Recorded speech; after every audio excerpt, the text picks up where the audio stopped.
Begging Korean, begging Korean, begging Korean. Welcome po sa channel ko. So, ayan, magandang araw sa inyo lahat. So, another day, another vlog na naman tayo. At wala kayong magagawa. So, ang gawin natin today is maglinis tayo dito ng mga dumi para malinis na talaga. Malamang, ano naman lilinisin. Alakas ng hangin, guys. Ayan. So, ano natin to ngayon maglinis. Kasi nga, malakas ang hangin at hindi medyo mainit. So, samahan nyo ako at wala kayong magagawa, mga men.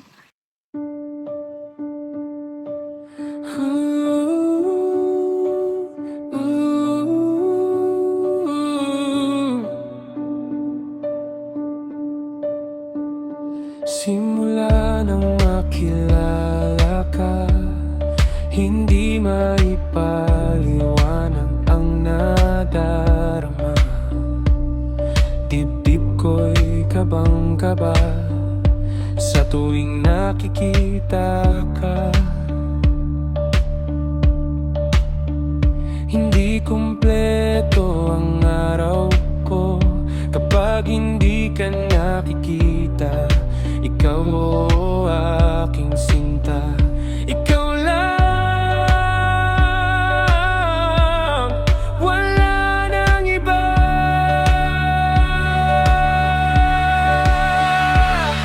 Please na ikaw na nga, ikaw ang aking mahal, ikaw ang aking ligaya.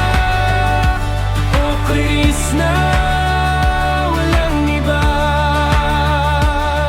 Krishna, ikaw na nga, ikaw ang aking mahal, ikaw ang aking ligaya. Oh Krishna, walang iba.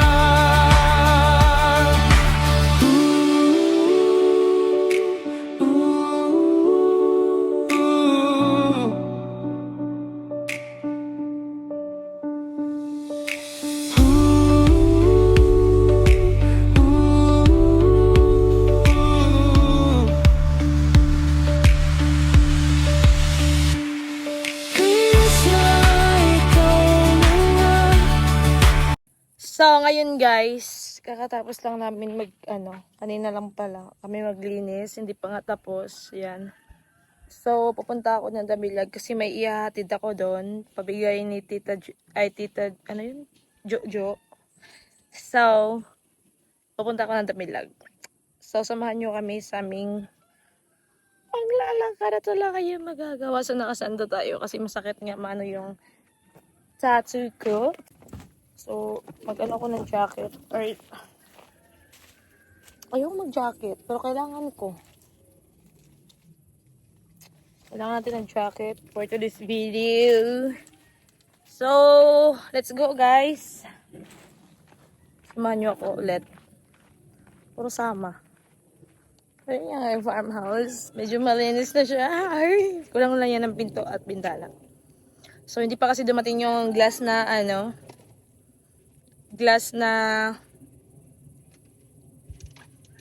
window ang OA. So, let's go guys. So, ayan guys, nakakalotoy kasi sobrang init. Kasama ko anak natin maiyan si Titoy. Kasi gusto niya sumama. Nakabihis yan guys. Atin na niya. Ay! Tawa ko guys kasi sinugsug ko siya. Kasi sugsugan ako ng bata. At mawaan ako ng bata. Alam niyo na yan. Sinabi ko. So, pinaiyak ko pa siya bago ko siya isama. Sabi ko hindi ka sasama. Pero kanina sinabihan ko na yan. Sasama siya. Isasama ko siya. Paldo na naman. So, hi guys. Magandang gabi. So, turn over.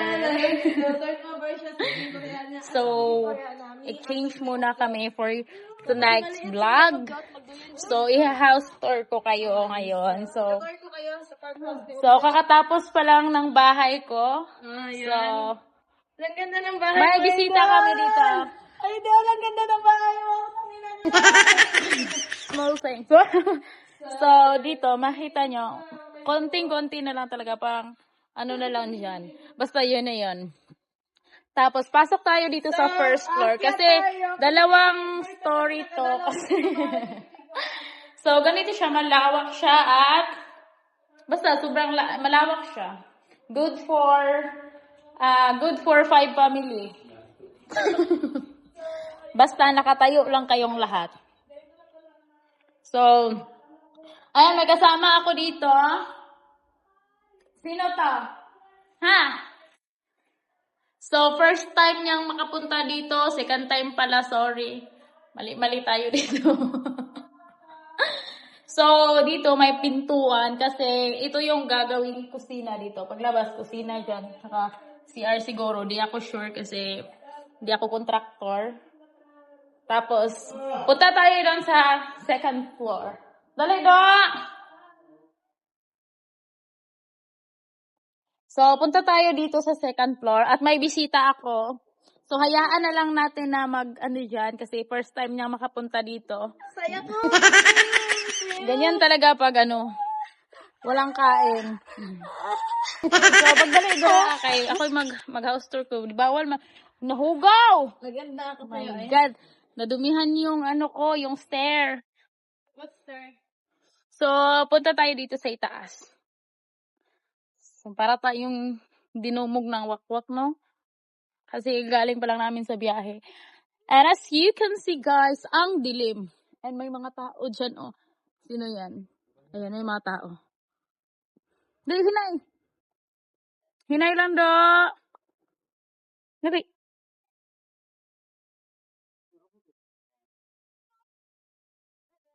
Yung anak ko, umakyat. Meet my baby. This is my baby, Dodo. So, from now on, sa amin na siya. Charis. Umayak kasi siya kanina pag hindi namin isasama. So, ganito yung view dito. And, ito. So, ano pa? Madilim. Ito. Awesome. Iyon. So, anong purpose nito? Ba't nilagyan? Hindi ko to sinabi, Charis.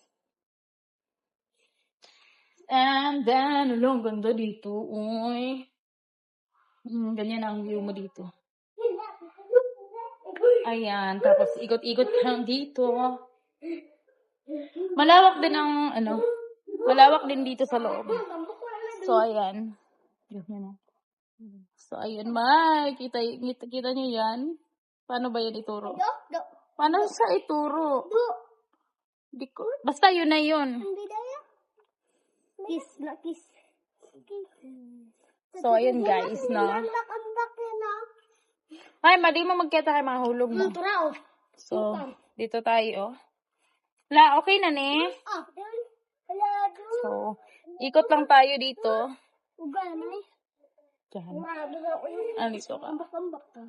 So, dito, palagyan to ng sliding window para pagbukas mo wake up like this. Sa pagputo, wow.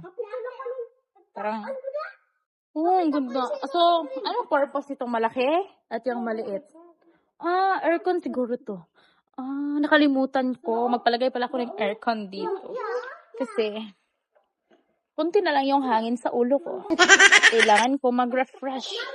And, kailangan ko ng maraming hangin. Kasi, kunti na lang yung hangin sa ulo ko. Na-transfer ko sa mga nang babash sa akin. Uy, tala. Di ba mahilabot, anak? Kaya mga kasabaan to sa tag-iya. Hindi na to, So, dati pangarap ko lang to. Hanggang ngayon, pangarap ko pa rin kasi hindi to sa akin. So, ayun. Bababa na kami. And, wait lang do. Mag-utok ta do. Kay basid mahulog ka. Mag-utok ka do. Utok ka. Baba. So, ayan na ang aking anak. Aragi ko lang. Dalan dito. Hindi ko alam kung tama pa ba yung ginawa niya sa akin. Na para ba ako? So, ayun. Punta tayo doon sa totoong may-ari. So, andito na tayo, guys. So, hi, people. It's okay. So, ayan, guys. Nandito tayo sa, sa taas. Wala pang yan, floor mat. So, maitim ang kilikili. Kaya mahiya ako magsando kasi maitim yung kilikili ko. At ngayon, nakasando tayo. So, Laparas na awa ba? Ay mong pants. pants namin, parang terno kami, it's black yung sando. So, ngayon guys, kakaway lang namin, galing Damilag. So, hindi ako nakapag-vlog kanina sa Damilag kasi nga, maingay at pinapablog ko si Inday Ugdot na lang. So, siya yung nagpa-vlog kayo na abangan niyo yung upload niya guys. So, sasabihin ko kay, kanino? Sa'yo. Hindi. So, kay Tita Jo. Tita Jo, nabigay ko na yung pinabigay mo kay Inday Ugdot. Hindi na nga ako nag-vlog pero binigay ko sa kanya. So, mag-thank you ka kay Tita Jo. Thank you po, Tita Jo. God bless po. Sana may susunod pa. Hoy! Walang ganyan. Thank you so much po. Malaking tulong na po yun. Thank you so much. God bless you. Then, yung pinabigay mo kay Sarah at Robert, binigay ko na din po. Pasensya na talaga kung hindi ko na-vlog kanina. Kasi nga, yung pera na pinadala sa akin sa GCash, wala din akong cash, yung GCash na yun. So, doon na lang ako, nanghingi na lang din ako ng GCash doon sa tindahan, like ganun, para may send sa kanila, kay Sarah at kay Robert, yung ipaabot mo. So, yun, thank you so much. Sabi ni Sarah kanina, pakisabi na lang at ni Robert. Yun, kayo din, binigay ko na yun. So, ayun guys. Hala, hindi. So, kailangan para yung tato ko hindi pa tapos at huwag kayong OA. Baka isipin nyo sa dahon na yan, yung dahon na nasa Japan. Yun ang napili ko at wala kayong magagawa. Yung, alam nyo ba yung dahon na orange? Yung orange na dahon sa sa Japan ba yun? Sa Korea? Both. Oh, yung dahon yung nangalaglag na orange na dahon ba? Oh, ito yun guys. Sobrang ganda. At alam nyo, kung gusto ko makapunta man ako ng Japan, ang laki ng pangarap sa buhay. Grabe. Yung makapunta man ako, pupulot talaga ako ng dahon doon, nung dahon ng puno na like ganito. Damilag. So, ang ipalagay ko na kulay na dahon na to is kulay orange. Like, nung nasa Japan o Korea ba yun? Basta yung dahon ng puno, napakaganda. Yung nakita ko sa k-drama na nagkikis sila ng Nagkikis sila ng nagdahon, charis. Nagkikis sila, tapos talalaglag yung mga dahon na kulay orange na ganito yung format. Wala kayong magagawa. Bakit hindi? Charis. So, nagkakape ako ngayon kasi kakarating nga lang namin. So, ayun guys, ang daming sa post ko sa, alam nyo ba sabihin ko? Dito ko titingnan. Ang dami ko ng basher guys, hindi pa nga tapos ang tato ko. Sinabi ko naman sa live, di ba? Sinabi ko naman sa live na itong pagpapatato ko, matagal ko nang pinag-isipan na ipa-cover up ko tong lahat ng mga dati kong tato. Kasi nga, ayaw ko na nung mga tato na yun. Kasi nga, hindi ko yung gusto dati. Masaya naman ako doon. Kasi pinagawa ko nga. So, ang sa akin lang, ipapa-cover ko siya. Kasi nga, yung mga pagpapatato ko nung dati is yung mga sabay sa tropa, pag-stress ako. Like, stress ako. So, gusto ko, at ito yung pagpapatato ko. Ito yung regalo ko sa sarili ko ngayong darating na birthday ko. At, kasi hindi na ito mawawala habang buhay na to. At grateful ako nito na ako magpatato. Kasi, yun na nga sinabi ko sa live na, ito yung pinakaunang regalo ko sa sarili ko, sa birthday ko, ito yung tato na to at hindi ko itong makakalimutan. Malamang nakadikit sa balat. Paano malilimutan? Kasi hindi ko nag-i-edit yun guys. So, wag natin disturbohin. So, dito sila matutulog hanggang umaga. Malamang, alangan naman hanggang hapon. Ayaw pa hindi. Bakit hindi? So, bukas pupunta kami ng city. See you mga people sa city. Kung meron man kayo sa city bukas at pupunta kami doon. Ala! Hindi ka artista, day. Charis, hindi. May kukunin lang at bibili ako ng mga floor mat para dito sa kasi pangit naman, no? Plywood lang, tapos may alikabok tapos hindi mo lalagyan, ano naman sasabihin ng mga tao? Ibabash ka na naman, aray mo. So, yun na nga. So, nung nag-post ako sa Reels kasi kanina nag-tiktok ako before ako umalis. Ang daming bashing dun. Gano'n, ang dami pa nagsabi na kapit sa filter, gano'n. Pakera mo! Hindi ba tatalab sa'yo yung filter? Anak ka ng mama mo. Kung alam mo lang. So, yun, tinagot ko siya sa comment at nagbabardagulan kami at sobrang grabe naman mukha. Sinabihan pa ko guys, pareho daw kami na nagko-comment nun. Pareho daw kami na pinagtanggol kasi ako nung isa. Sinabihan kami na mukha daw kami palakang, grabe. Tapos nakalock profile naman, ayun makita yung pangit na pagmumukha. So, ayun guys, hanggang dito na lang ang ating vlog. Kasi, storage na ang aking cellphone. So, ayan. Thank you kay Tita Jojo. Ayan, alam mo na yun, sino ka. So, yun, nagpadala kay kila Uglat kay kila Saya binigay ko na nga sa kanila.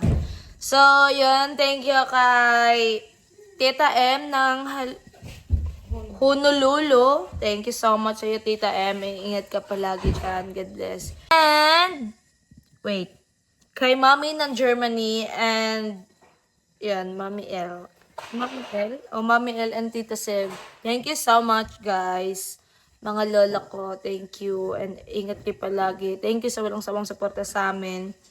And sa mga nanonood palagi sa aming mga vlog. Thank you so much and ingat kayo palagi. God bless, guys. Bye-bye.